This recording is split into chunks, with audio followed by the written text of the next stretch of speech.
Hello বন্ধুরা, mafia story চ্যানেলের পক্ষ থেকে আমি রিনা বলছি। আমাদের মাফিয়া স্টোরি চ্যানেলটি সাবস্ক্রাইব করে আমাদের পরিবারের সদস্য হয়ে আমাদের সাথেই থাকুন।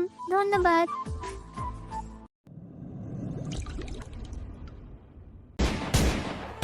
পরপর 3টে গুলি চালিয়ে দেওয়া হলো হাসানের বুকে। ছটফট করতে করতে নিজের দম ছাড়ল হাসান। পড়ে রইল তার নিথর দেহ। তা দেখে পাশের চেয়ারের বাধা শিয়া ভয়ে জমে গেল। সে ভয়ে ভয়ে সামনে তাকিয়ে দেখে দরজার সামনে একজন ব্যক্তির হাতে গান, আর সেই গানের মুখ দিয়ে ধোঁয়া বের হচ্ছে। পরনে তার ব্লু প্যান্ট, ভেতরে ব্ল্যাক টি শার্ট আর উপরে ব্লু জ্যাকেট, মাথা হেলমেট পরা। সে ব্যক্তিটি ধীর পায়ে এগিয়ে আসে শিয়াবের দিকে। শিয়াব নাড়াচাড়া করতে পারছে না, কেননা তার হাত পা চেয়ারের সাথে বেঁধে রাখা হয়েছে, মুখ কাপড় দিয়ে বাঁধা। শিয়াব ছটফট করছে ছাড়া পাওয়ার জন্য, বারবার নিজের বাঁধন খোলার ব্যথার চেষ্টা চালিয়ে যাচ্ছে। সেই ব্যক্তিটি শিয়াবের সামনে গিয়ে দাঁড়ায় আর লোকদের ইশারা করে। সাথে সাথে এক লোকে সেই ছেলের মুখের বাঁধন খুলে ফেলে আর সে চিৎকার করে বলে ওঠে, কে আপনি? কেন এসেছেন আমার এখানে? কে চাই আপনার? আর ওকে কেন মারলেন? আমার কি চাই তা তোমার না জানলেও চলবে, আর তোমায় কেন এনেছি তা একটু পরেই জানবে। আর ওর মৃত্যু তো নিশ্চিত ছিলই, কেন না? ওর সাহস কিভাবে হয় আমার বিরুদ্ধে যাওয়ার, তার উপর আমার বন্দি থেকে পালানোর? তাই ওর এই অসীম সাহস দেখানোর জন্য তাকে ছোট্ট একটি উপহার দেওয়া হলো। দেখুন স্যার, আমাকে ছেড়ে দিন। আমি কিছু জানি না, আমি নির্দোষ। আমি তো পালানোর চেষ্টা করিনি, তাই প্লিজ আমায় ছেড়ে দিন। কারেকশন প্লিজ, আমি স্যার না ম্যাম। এই বলেই সেই ব্যক্তিটি তার হেলমেট খুলে ফেলে। হেলমেট খোলার সাথে সাথে তার কালো ঘন চুল গড়িয়ে পড়ে তার কোমর পর্যন্ত। দুধেয়াল তার গায়ের রং, চোখ দুটো হরিণের মতো টানা টানা, সাথে বেশ বড় ও মায়াবী। দেখতে একটু গোলুমোলু, ঠোঁটে এক বাঁকানো হাসি যাতে লুকিয়ে আছে হাজারো রহস্য। শিহাব মেয়েটিকে দেখে ব্রুকুসকে তাকিয়ে থাকে আর বোঝার চেষ্টা করে সে কে। ছেলেটির এমন চাহনি দেখে সে মেয়েটি বলে, কি চিনতে পারছো না তো? পারবেই বা কিভাবে? আগে তো কখনো দেখোনি। থাক, তোমায় আর কষ্ট করতে হবে না। আমিই বলছি আমি কে। আমি সেই ব্যক্তি যার বিরুদ্ধে তুমি রিসাম গ্রুপের সাথে হাত মিলিয়ে কাজ করছো। মানে আমিই হচ্ছি তান্নাজ রহমান, ওরফে টিআর। এইটা শোনার পরে সে বড় সড় এক ঢোক গিলে ওর রীতিমতো হাত পা কাঁপাকাঁপি শুরু হয়ে গিয়েছে। কেননা সে জানে তার সামনে উপস্থিত ব্যক্তিটি আসলে কতটা ভয়াবহ। সে আমতা আমতা করে বলে, তার মানে আপনি টিয়ার, দ্য মিস্টেরিয়াস অর্স lady mafia? Yes mister Shihab, আমিই সেই যার বিরুদ্ধে তুই আর রিসাম গ্রুপের লিডার ষড়যন্ত্র করছিস। ম্যাম প্লিজ মাফ করে দেন, আর এমন হবে না। ভুল করে ফেলেছি আমি, মাফ করে দেন।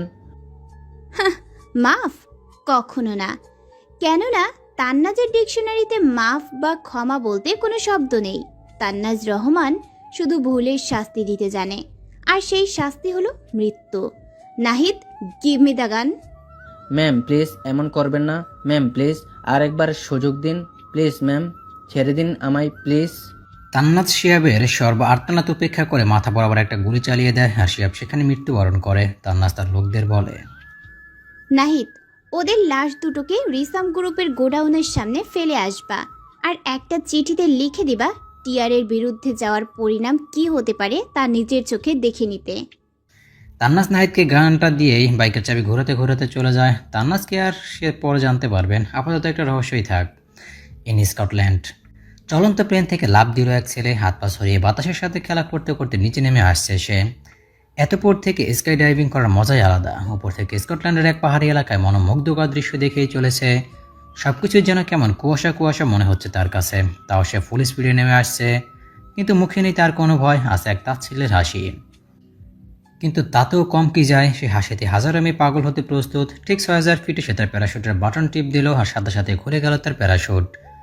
বাতাসের বেগে সে আবার উপরে উঠে গেল। তারপর আস্তে আস্তে ল্যান্ড করার প্রস্তুতি নিতে থাকলো। এক উঁচু পাহাড়ের টিলে এসে সে পারফেক্টলি ল্যান্ড করে। ল্যান্ড করার সাথে সাথে সে নিজের বেল্ট খুলে ফেললো। 2 হাত পকেটে গুঁজে শীষ বাজাতে বাজাতে সামনে এগিয়ে আসে। উজ্জ্বল শ্যামলা গায়ের রং, পরনে black pant, black T-shirt আর তার উপরে ডার্ক ব্রাউন কালার জ্যাকেট।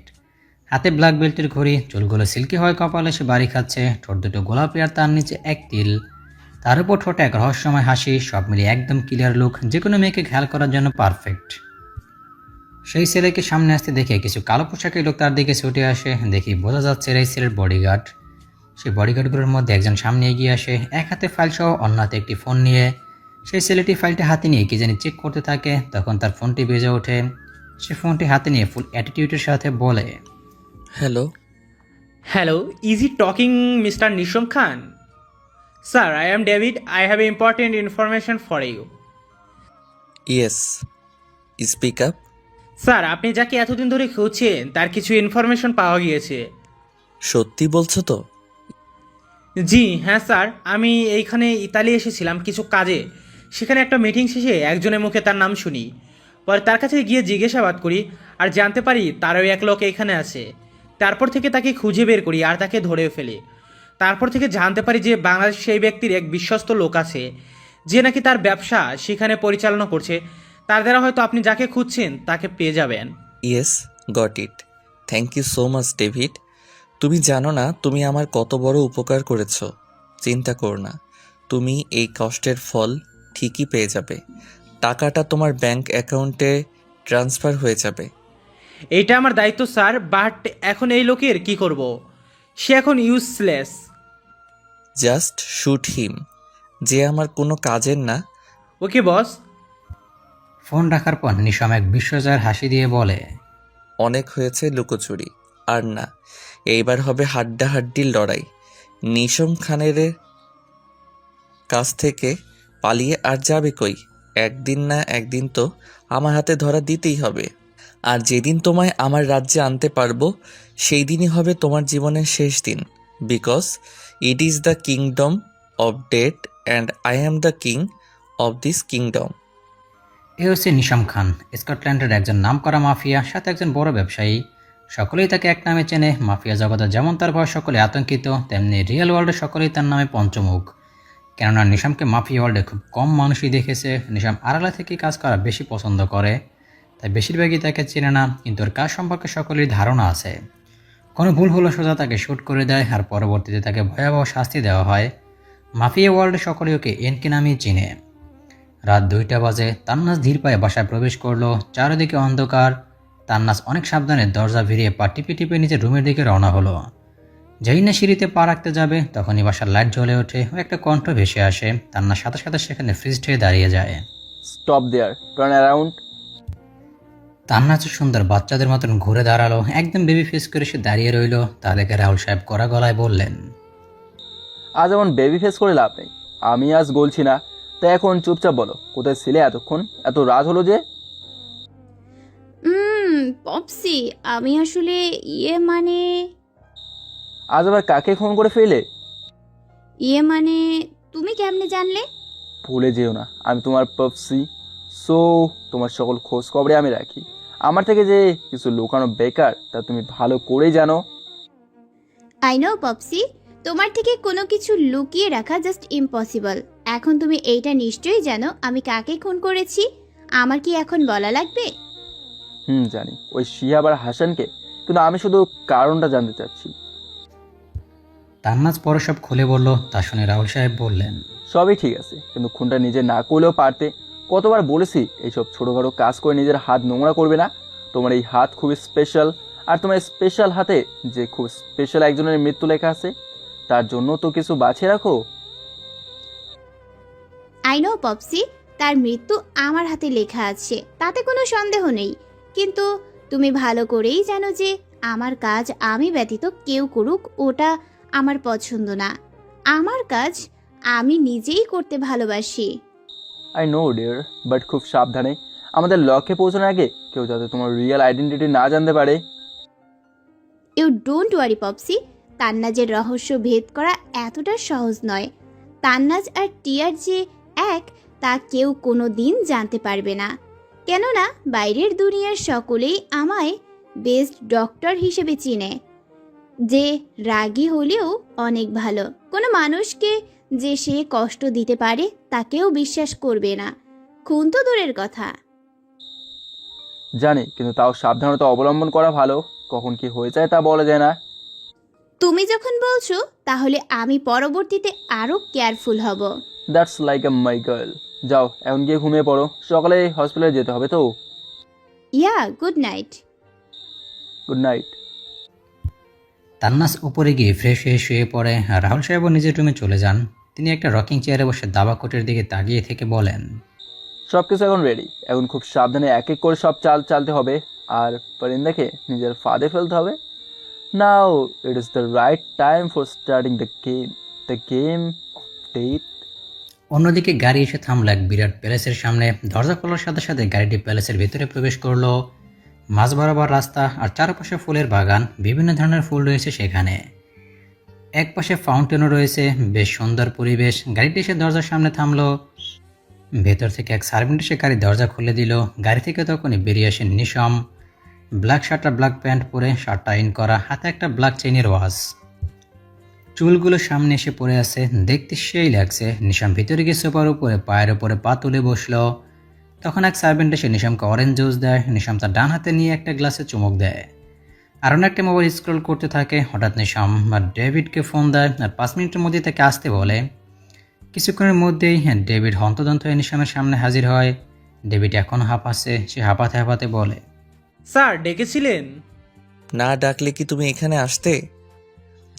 না, মানে স্যার। Just shut up. এত মানে না করে যা বলছি তা শোনো। বাংলাদেশে যাওয়ার জন্য আর্জেন্ট টিকিট বুক করো। যত দ্রুত সম্ভব আমি বাংলাদেশে ব্যাক করতে চাই। Got it? Now leave. Yes sir. এই বলেই ডেভিড বের হয়ে যায়। নিশাম আবারও গ্লাসে চুমুক দিয়ে বলে, দ্য গেম ইজ অন। অনেক তো হলো লুকোচুরি, এখন আর না। যেই আপনি আমার শৈশব, আমার জীবন, আমার সব কেড়ে নিয়েছে, যার জন্য আজ আমি এমন হতে বাধ্য হয়েছি। ছাড়ব না আপনাকে। কঠিন থেকে কঠিন শাস্তি ভোগ করতে হবে আপনাকে। মৃত্যুর চেয়ে ভয়াবহ আপনার শাস্তি। সকাল 10টা বাজে। কিছুক্ষণ আগে শাহজালাল এয়ারপোর্টে নিশামের ফ্লাইট ল্যান্ড করে। এয়ারপোর্টের সকল কাজ শেষ করে বেরিয়ে আসেন নিশাম আর ডেভিড। নিশামের পরনে ডার্ক ব্রাউন কালার শার্ট আর সাথে ব্ল্যাক প্যান্ট, শার্টটা ইন করে পরা, চুলগুলো সামনে এসে পড়েছে, চোখে ব্ল্যাক কালারের সানগ্লাস, ডান হাতে ব্ল্যাক চেনের ঘড়ি, একদম ক্লিয়ার লুক। এয়ারপোর্টে উপস্থিত সকল মেয়েরা হা হয়ে নিশামের দিকে তাকিয়ে আছে, কেউ চোখ ফেরাতেই পারছে না। বাইরে এক ব্ল্যাক কালার গাড়ি দাঁড়িয়ে আছে, তার সামনে একজন লোক। নিশাম তার সামনে যেতে লোকটি তার দিকে তাকিয়ে বলে, Welcome to Bangladesh, Mr. Nisham Khan. Please get into the car. Give me the কি। Sorry, গিভ মি দ্য কি, I will drive. but I said give me the কি। লোকটি ভয় পেয়ে গাড়িটির চাবি নিশামের হাতে দিয়ে দেয়। নিশাম কিছুক্ষণ চাবিটির দিকে তাকিয়ে থেকে এক মুচকি হাসে অ্যান্ড হট করে পিছে চলে যায় আর বলা শুরু করে, tick tick 1, tick tick 2, tick tick 3। নিশমের 3 বলার সাথে সাথেই গাড়িটি ব্লাস্ট হয়ে যায়। এয়ারপোর্টে উপস্থিত সকলেই ভয়ে কানে হাত দিয়ে গুটি মেরে দাঁড়িয়ে থাকে। সেই লোকটিও ভয়ে সেইখানে বসে পড়ে। তখনই এয়ারপোর্টের অফিসার সামনে আসে। সে নিশমকে দেখেই ওর সামনে চলে যায়, কেননা এইখানে কম বেশি নিশমকে চিনে। সে নিশমকে জিজ্ঞেস করে, what happened, sir? Are you okay? Yeah, I am fine, but কেউ আমার গাড়িতে হয়তো বোম লাগিয়ে দিয়েছিল। ভাগ্যিস আমি বসার আগেই ব্লাস্ট হয়ে গিয়েছিল। Otherwise my bad luck. Don't care. Oh god, but sir আপনি চিন্তা করবেন না, আমি যত দ্রুত সম্ভব আপনার জন্য নতুন গাড়ির ব্যবস্থা করছি। নো নিড, আমি অলরেডি আমার স্টাফকে নতুন গাড়ি আনতে বলে দিয়েছি। He is on the way. Okay. এই বলে অফিসারটি চলে যায়। আর নিশাম তখন ডেভিডকে কি জানি ইশারা করলো। ডেভিড তা বুঝতে পেরে মাথা ঝুলালো। তখনই একটা গাড়ি এসে হাজির হয়, ব্র্যান্ড কালারের মার্সিডিজ। নিশাম ড্রাইভারকে বের করে নিয়ে ড্রাইভিং সিটে গিয়ে বসে আর নিজে সিট বেল্ট বেঁধে চলে। ফুল স্পিডে গাড়ি স্টার্ট করে চলে যায় ফুরফুর করে। এদিকে তান্নাজা তাড়াহুড়ো করে বের হয়, কেননা আজকে তার উঠতে বেশি দেরি হয়ে গিয়েছে। সে হসপিটাল যাওয়ার জন্য অলরেডি অনেক লেট হয়ে গিয়েছে। সে গাড়ি নিয়ে বের হয়ে যায়। তান্নাজের বাসা লোকালয় থেকে দূর হয়, তাকে প্রতিনিয়ত হাইওয়ে দিয়ে যেতে হয়। আজও তার ব্যতিক্রম হয়নি। সে হাইওয়ে দিয়ে যাচ্ছে, এমন সময় ওর ফোন বেজে ওঠে। সে ফোন ধরতে যায়, বাট তা নিচে পড়ে যায়। তান্নাজটা উঠাতে নিচু হয়, আর ঠিক তখনই উল্টো পাশ দিয়ে একটা গাড়ি আসতে থাকে। গাড়িটা বেশ দূরে হলো, অনেক স্পিডে আসছে। তান্নাজ মোবাইল উঠিয়ে সামনে তাকিয়ে দেখে একটা ব্রাউন কালারের গাড়ি ফুল স্পিডে আসছে। ও শিট! বলেই গাড়ি কন্ট্রোল করার চেষ্টা করতে শুরু করে আর বাম দিকে গাড়ি ঘুরিয়ে ব্রেক দেয় একদিকে। নিশাম ফোনে কথা বলতে বলতে হাইওয়ে দিয়ে ড্রাইভ করছিল, কিন্তু কিছু একটা কারণে সে খুব রেগে যায়। জিদে সে মোবাইলটা পাশের সিটে ছুঁড়ে মারে, আর যেই না সামনে তাকায় তখন তাকে একটা গাড়ি ওর একদম সামনে। নিশাম খুব স্পিডে ডান দিকে ঘুরিয়ে দিয়ে ব্রেক করে। তান্নাজ আর নিশামের গাড়ি বরাবরভাবে ঘুরছে, ওদের গাড়ির টায়ারের রাস্তায় গোলবৃত্তে তৈরি হয়ে যাচ্ছে। নিশাম জানালার দিকে তাকাতেই তান্নাজকে দেখতে পায়, আর দেখেই থমকে যায়। তান্নাজ ভয়ে চোখ কিছু বন্ধ করে আছে আর চোয়াল শক্ত করে আছে। নর্মাল বিহেভ করার ট্রাই করতেছে, বাতাসের চুলগুলো মুখে ছড়িয়ে আছে। তান্নাজের প্রতি এক অদ্ভুত টান অনুভব হচ্ছে নিশামের, এক ঘোর লাগা কাজ করছে, চেয়েও সুখ সরাতে পারছে না। গাড়ি এখনও ঘুরছে, নিশামের আশেপাশে কি হচ্ছে তার কোনো খেয়ালই নেই ওর। ও এখন তান্নাজকে দেখতে ব্যস্ত। গাড়ি ঘুরছে আর তান্নাজ চোয়াল শক্ত করে বসে আছে, নিজেকে কন্ট্রোল করার চেষ্টা করছে আর মনে মনে বলছে, না আল্লাহ, আমি এত তাড়াতাড়ি মরতে পারি না। এখনো আমার রিভেঞ্জ নেওয়া বাকি আছে। তুমি আমাকে এইভাবে নিয়ে যেতে পারো না, আমার কাজ এখনো বাকি আছে। নিশাম তান্নাজকে দেখে প্রায় অবাকই হচ্ছে, কেননা এমন পরিস্থিতিতে কোনো মেয়ে এমন স্বাভাবিক থাকতে পারে তা নিশামের জানা ছিল না। একসময় দুজনের গাড়ি স্টপ হয় আর তান্নাজ চোখ মেলে আর নিশামেরও ঘোর কাটে। তান্নাজ পাশে তাকিয়ে দেখে একটা ছেলে আরামভাবে গাড়ির সিটে বসে আছে। তা দেখেই তান্নাজ রেগে যায় আর দ্রুত গাড়ি থেকে নেমে সামনে এসে দাঁড়ায় আর রাগী একটা ভাব নিয়ে বলে, এই যে mister, whatever you are, come outside. Nisham একবার তান্নাজের দিকে তাকিয়ে তারপর একটা ভাব নিয়ে নেমে আসে আর এসে নিজের দুই পকেটে হাত রেখে বলে, ইয়েস। ইয়েস ড্রাইভার মে, আপনি কি কানা নাকি? এইভাবে হাইওয়েতে কেউ গাড়ি চালায়? ইউ ইডিয়েট, আজ একটুর জন্য আমি বেঁচে গেছি। আদারওয়াইজ যদি গাড়িটা ঠিক সময়ে টার্ন না করতাম তাহলে কি হতো বুঝতে পারছেন? এত জানের ভয় থাকলে গাড়ি চালাতে আসছো কেন? ঘরে চুরি পরে বসে থাকতে পারো না? লাইফে যদি রিস্কি না থাকে তাহলে ওই লাইফের মানে কি? কে বলেছে আপনাকে আমার জানের ভয় আছে? তান্নাজ কখনো মৃত্যুকে ভয় করে না, উল্টা মৃত্যু তান্নাজকে ভয় পায়, যা আপনার থার্ড ক্লাস ইডিয়েট কানা পার্সন বুঝবে না। এক্সকিউজ মি, আমাকে কানা আর ইডিয়ট বলার সাহস হয় কিভাবে তোমার? ইউ চিপ গার্ল, নিজে তো ঠিক মতো গাড়ি চালাতে পারো না, আবার মুখে বড় বড় কথা। আমি না হয় গাড়ি চালাতে পারি না, কিন্তু আপনি কানা হয়ে গাড়ি চালান কেন? কানাওয়ালা উগান্ডা জানি কোথাকার। আগে নিজের চোখ ঠিক করে তারপর গাড়ি চালানো শিখেন, পরে অন্যকে বইলেন। তুমি জানো তুমি কার সাথে কথা বলছো? হ্যাঁ জানি, কানা মার্কার ড্রাইভারের সাথে। What nonsense, how dare you to call this কালামালা হোয়াট এভার ইট ইজ। তোমার সাহস কিভাবে হয় আমাকে এসব বলার, ইউ চিপ গার্ল? আমার সাহসের দেখছেন কি মিস্টার কানা? আমি যে কি তা আপনার ভাবনার অতি বাইরে, তাই আমার সাথে লাগতে আসবেন না। আর কি জানি বললেন, আমি চিপ তাই না? তো আপনি কি? আপনি নিজেই তো চিপের বস্তা, না আছে সভ্যতা না আছে বুদ্ধি। হোয়াট ডিড ইউ সে? যা শুনলেন। এখন সরেন, আমার দেরি হয়ে যাচ্ছে। এমনিও আপনার জন্য অনেক লেট হয়ে গেছি, একটুর জন্য গাড়ি নষ্ট হয়নি, আদারওয়াইজ আরও লেট হতাম। হ্যাঁ, সাচ এ চিপ ফেলো। এমন খাটারা গাড়িতে নষ্ট হবেই, দেখতেই বোঝা যায় it is so cheap like you. আমার গাড়ি সম্পর্কে কিছু বলবেন না। হ্যাঁ, কেন বলবো না? যা সত্য তা তো বলতেই হয়। কেমন খাটারা গাড়ি, মালিক যেমন দেখতে তেমনই গাড়ি। By the way, it suits you and look at my car, it is so classy just like me. Don't say that now you will beat me. তাই না? Wait a minute. এই বলে তান্নাজ নিজের গাড়ির সামনে চলে যায়। তারপর পেছনের দিকে খুলে তার থেকে একটা হকি স্টিক বের করে, ওইটা হাতে নিয়ে ঘুরতে ঘুরতে সামনে তা দেখে ভ্রু কুচকিয়ে তাকিয়ে বলে, তোমরা বাঙালি মেয়েরা কিছু পারো আর নাই পারো এসব থার্ড ক্লাস জিনিসই করতে পারো। তুমি যদি আমায় মারার কথা ভেবেও থাকো তাহলে তা ভুলে যাও, কেননা আমি বক্সিং চ্যাম্পিয়ন, সাথে ক্যারাটেরও। সো নিজের জন্য শনি নিজে ডেকে নেও না। Go to home. এই বলে এক মুচকি হাসি দিয়ে পিছু ফিরে যেই না হাঁটা শুরু করবে, তখন নিশামের কানে এক বিকট শব্দ ভেসে আসে। সে চট জলদি পেছন ঘুরে দেখে তান্নাজের গাড়ির সামনের গ্লাস ভেঙে ফেলেছে। তারপর আরেকবার বাড়ি দিয়ে হেডলাইট, জাস্ট আরেকটা বাড়ি দিয়ে গাড়ির উপরের টেন্ট বসিয়ে দিল। সব কিছু এতই দ্রুত হলো যে নিশাম বোঝার টাইমই পেল না। তান্নাজ তখন সামনে এসে বলল, তান্নাজের সাথে লাগার ফল দেখলেন তো কি? সো ফার্দার মোর আমার সাথে লাগতে আসবেন না, আন্ডারস্ট্যান্ড? চুটকি বাজিয়ে আঙুল নিশামের দিকে করে। You better understand. এই বলেই তান্নাজ হকি স্টিকটা ডেকেতে ডেকে গাড়িতে বসে গাড়ি স্টার্ট দেয় আর ফুল স্পিডে গাড়ি চালিয়ে চলে যায়। নিশাম হা করে তান্নাজের যাওয়ার দিকেই তাকিয়ে আছে। তান্নাজের যাওয়ার পর নিশামের হুঁশ আসে, তারপর একবার নিজের গাড়ির দিকে তাকিয়ে দেখে গাড়ির হাল নাজেহাল। Lady with fire, impressive, but miss Tannaz, নিশামের সাথে লেগে তুমি একদম ভালো করেননি। আমার সাথে লাগার ফল তুমি পাবে, তাও খুব জলদি। এই বলে এক ডেভিল স্মেল দিয়ে গাড়ি থেকে ফোন বের করে কাকে যেন ফোন করে, কাকে যেন কি বলে। অতপর 10 মিনিটের মধ্যেই ডেভিড নতুন গাড়ি নিয়ে চলে আসে আর নিশাম ওইটায় চড়ে চলে যায়। রাতে এক চেয়ারের সাথে একজনকে বেঁধে রাখা হয়েছে, মুখে তার ভয়ের ছাপ স্পষ্ট, চারিদিকে অন্ধকার, কিন্তু সে লোকটির মাথার উপর হলুদ রঙের বাল্ব জ্বলছে।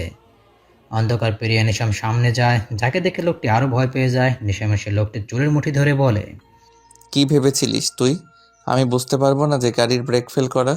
আমাকে কি তোর এতটাই কাঁচা খেলোয়াড় মনে হয়?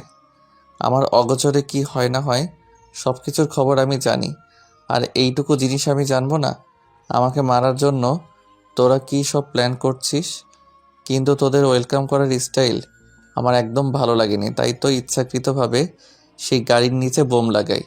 ইট is more fun you know, but আফসোস এখন তোকে এখন মরতে হবে, কেননা তুই আমার সামনে দাঁড়ানোর সাহস দেখিয়েছিস।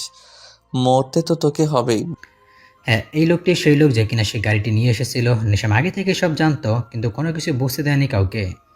আর তখন ডেভিডকে বলে ওকে বন্দি করে ফেলে। লোকটি ছটফট করে চলেছে, কিন্তু কিছু বলতে পারছে না, কেননা তার মুখ বাঁধা, সে গঙ্গিয়ে যাচ্ছে, কণ্ঠটা আকুতিতে পূর্ণ। নিশাম সেসব তোয়াক্কা না করে নিজের গান সে লোকটির মাথার উপরে রাখে। Be ready for date. এই বলেই সে লোকটির মাথা বরাবর গুলিটা চালিয়ে দেয় নিশাম। এক গুলিতে লোকটি মৃত্যুবরণ করে। নিশাম ডেভিডকে ইশারা করতে ডেভিড আরও কিছু বডিগার্ড মিলে লাশটিকে নিয়ে যায়। এর কিছুক্ষণ পরে নিশামের ফোনে এক কল আসে, যা দেখে মুখে এক চিলিক হাসি ফুটে ওঠে। সকালবেলা নিশামের গাড়িটা দাঁড়িয়ে আছে এক বাড়ির সামনে। শহর থেকে বেশ লোকালয় বাড়িটি। শহর থেকে এত দূরে আসার একমাত্র উদ্দেশ্য একজন স্পেশাল মানুষের সাথে দেখা করা। নিশাম যতবারই বাংলাদেশে আসে ততবারই তার সাথে দেখা করে। এটা নতুন কিছু না, বাট এইবারের বিষয়টা একটু আলাদা। নিশাম প্রতিবার তার সাথে নিজের অফিস বা অফিসে দেখা করে, অথবা একটা সিক্রেট প্লেসে, কিন্তু আজই প্রথম নিশাম তার বাড়িতে এসে দেখা করছে। কাল রাতে তারই কল এসেছিল, সে আজকে নিশামকে তার বাড়িতে আসতে বলে।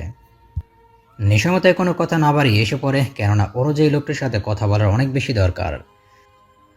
নিশাম গাড়ির হর্ন বাজাতে দারোয়ান এসে বাড়ির গেটটি খুলে দেয়। নিশাম গাড়ি নিয়ে ভেতরে চলে আসে।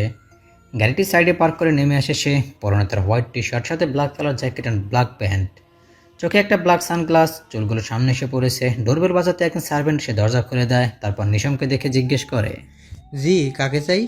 মিস্টার রাহুল ইসলাম আছেন? হ্যাঁ, তিনি ভিতরেই আছে। আপনি ভিতরে এসে বসুন, আমি তাকে ডেকে দিচ্ছি। Yeah sure. Welcome my boy, how are you? Nisham উপরে তাকিয়ে রাহুল সাহেবকে দেখে এক হাসি দেয়। নিশাম তাকে দেখে দাঁড়িয়ে যায়। রাহুল সাহেব এগিয়ে নিশামকে জড়িয়ে ধরে, তারপর তাকে নিজের সামনে বসায়। তো কেমন আছো? ফাইন আঙ্কেল, আপনি কেমন আছেন আর আপনার শরীর কেমন এখন? একদম fit, but I am angry with you. কেন, আমি আবার কি করলাম? কি করনি বলো? বাংলাদেশে আসলেই তুমি আমার খোঁজ নাও, এই বাদে না। তাও আবার এইবার তো আমায় জানাওনি যে তুমি আসছো, বরং আমি যেন তোমায় ফোন দিলাম। সরি আঙ্কেল, এইবার একটু স্পেশাল কাজে এসেছি আমি, তাই সিক্রেটভাবে এসেছিলাম, এই জন্য কাউকে তেমন বলিনি। ইয়া, আই আন্ডারস্ট্যান্ড। সে যাই হোক, বিজনেস কেমন চলছে তোমার? ইয়া আঙ্কেল, গুড। রাহুল সাহেব আর নিশাম এই নিয়ে সেই নিয়ে বেশ কথা বলতে থাকে। প্রায় কিছুক্ষণ পরে নিশামের কানে এক মিষ্টি কণ্ঠ ভেসে আসে। সে সেই কণ্ঠের সন্ধানে উপরে তাকায়। উপরে তাকিয়ে তার চোখ সেই মেয়েটির দিকে স্থির হয়ে যায়। একটা মেয়ে নিজের হাতে ওয়াচ পড়তে পড়তে নিচে নেমে আসছে। নিশাম ঘোর লাগা দৃষ্টিতে তাকে দেখেই চলেছে। পরনে তার রেড অ্যান্ড ব্ল্যাক কালারের কম্বিনেশনের একটা কামিজ, সাথে হালকা চুড়িদার আর ওড়না, চুলগুলো খোপা, মুখে কোনো মেকআপ নেই। আছে এক মিষ্টি হাসি। মেয়েটি আর কেউ নয়, বরং তান্নাজেই। তান্নাজ নিচের দিকে তাকিয়ে নিজের ওয়াচ ঠিক করতে করতে নামতে থাকে আর বলতে থাকে, পপসি, আই এম গ্রেটিং লেট। আমার নাস্তাটা তাড়াতাড়ি দিতে বলো। আচ্ছা, তুমি একটু ওয়েট করো, আমি এখনই আসছি। রাহুল সাহেবের কথায় নিশামের ঘোর ভাঙে। সে নিজের চোখ সরিয়ে ফেলে, অতপর কি যেন ভেবে আবার তাকায়, আর তাকে এক ডেভিল স্মাইল দেয়। তান্নাজ নিজের ওয়াচ ঠিক করে সামনে তাকাতেই থমকে যায়। মুখের সেই হাসিটি নিমিশেই চলে যায়, আর মুখে এক রাগী ভাব চলে আসে। পপসি, এই লোক কে? আর আমাদের বাসায় কি করছে? তুমি? তান্নাজ কিছু বলতে যাবে তখনই রাহুল সাহেব বলে ওঠেন, ও তুমি নিশমের কথা বলছো? ওইটা ওই ছেলে যার কথা আমি তোমায় বলছিলাম। He is the one. You mean say he is the Nisham Khan, the great businessman and যে নাকি তোমার জান বাঁচিয়েছিল?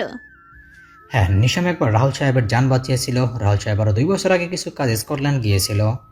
সেখানে কেউ তার উপর গুলি চালায়, যার ফলে সে আহত হয়ে রাস্তায় পড়ে থাকে। তখন নিশামের গাড়ি সেই রাস্তা দিয়ে যাচ্ছিল। রাস্তার মাঝে কাউকে পড়ে থাকতে দেখে গাড়ি দাঁড় করায় আর নেমে এসে রাহুল সাহেবকে আহত অবস্থায় পায়। তাই নিশাম দ্রুতই তাকে হসপিটালে অ্যাডমিট করায় আর তার চিকিৎসাও করায়। রাহুল সাহেব ঠিক হলে নিশাম তার সাথে দেখা করে। রাহুল সাহেব ওকে কৃতজ্ঞতা জানায়। সেই থেকেই তাদের মধ্যে অনেক ভালো সম্পর্ক হয়, আর এই সুবাদে তাদের মধ্যে আরেকটি সম্পর্ক হয় যা জলদি জানতে পারবেন। ইয়া ওই সে। আর নিশাম ও আমার একমাত্র মেয়ে Tannaz. She is the doctor. Hello miss Tannaz. আসসালামু আলাইকুম। তান্নাজের মুখে সালাম শুনে নিশাম কিছুটা অবাক হয়, কিন্তু পরক্ষণে নিজেকে সামলিয়ে বলে, ওয়ালাইকুম আসসালাম। কালকে কেমন পায়ের উপর পা লাগিয়ে ঝগড়া করছিল, আর আজকে দেখো কি নম্র আর ভদ্র, যেন ভাজা মাছ উল্টিয়ে খেতে পারে না। থ্যাংক ইউ সো মাচ ভাইয়া, আমার পপসির জান বাঁচানোর জন্য। ভাইয়া কথাটা শুনে নিশাম শুকনো কালা বিষম খেলো। তা দেখে রাহুল সাহেব তাকে চট জলদি টেবিল থেকে পানি দেয়। নিশাম এক ঢোকে পুরো পানি শেষ করলো। কালকে ছিলাম কানা ইডিয়েট ড্রাইভার 3rd ক্লাস, আর আজ হয়ে গেলাম ভাইয়া। আসলে বাঙালি মেয়েরা সব পারে। রাহুল সাহেবের কথায় নিশামের ধ্যান ভাঙে। তুমি ঠিক আছো তো? জি আঙ্কেল। ভাইয়া আপনাকে মনে হয় কেউ মনে মনে গালি দিচ্ছে, তারই ইফেক্ট এইটা। তা আপনাকে এত গালি কে দিচ্ছে শুনি? আপনার সামনে থাকা একটা চুড়েল মাইয়া। কিছু বললেন? কই না তো। ও আচ্ছা পপসি, আমি নাস্তা করে নেই, দেরি হচ্ছে আমার। তুমি কি এখন নাস্তা করবে নাকি পরে? হ্যাঁ করে নাও, আমিও এখনই করব। নিশাম তুমি কি নাস্তা করে এসেছো নাকি? না আঙ্কেল, করিনি, পরে করব। এ কি পরে করবে কেন? আমাদের সাথেই করো, আর ভুলেও না বলবে না। ওকে। ওই কথা শুনে তান্নাজ এক বিরক্তিকর ভাব নিয়ে চলে যায় ডাইনিংয়ে। ওর পিছে পিছে নিশাম আর রাহুল সাহেব। তান্নাজ আর নিশাম মুখোমুখি বসে আছে, যে যার মতো নাস্তা খাচ্ছে। তখনই রাহুল সাহেব বলে ওঠেন, নিশাম তোমাকে কিন্তু আজ আমি এক বিশেষ কারণে রেখেছি। জি, কি কারণে আঙ্কেল? About that topic. আমারও সেই বিষয়ে আপনার সাথে কথা ছিল, বাট এইখানে কথা বলাটা আমার কাছে অড লাগছে, কেননা তান্নাজের দিকে তাকিয়ে তান্না সহ এক মনে খেয়ে চলেছে, আর ওসব ব্যাপারে কোনো মাথা ব্যথা নেই। রাহুল সাহেব ব্যাপারটা বুঝতে পেরে বলে, বুঝেছি। আচ্ছা এইখানে না হয় কথা না হলো, তুমি আজ রাত 12টায় সে সিক্রেট প্লেসে উপস্থিত থেকো। আজ তোমাকে একজন স্পেশাল মানুষের সাথে দেখা করাবো। ওকে আঙ্কেল, বাট ওর সামনে কথা বলাটা কি দরকার ছিল? সামনে তাকিয়ে দেখে তান্নাজ রাগি চোখে ওর দিকে তাকিয়ে আছে। তার আর বুঝতে বাকি নেই তান্নাজের পায়ে জোরে পাড়া দিয়েছে। নিশাম এতক্ষণ শান্ত থাকলো, এখন রাগে ফুসছে। How dear she! নিশমকে পাড়া মারার সাহস কিভাবে হয় এই মেয়েটার? এখন আঙ্কেল না থাকলে এর কি যে হাল করতাম আমি। ইউ ডোন্ট ওয়ারি, আমি কার সামনে কি বলছি তা আমি জানি।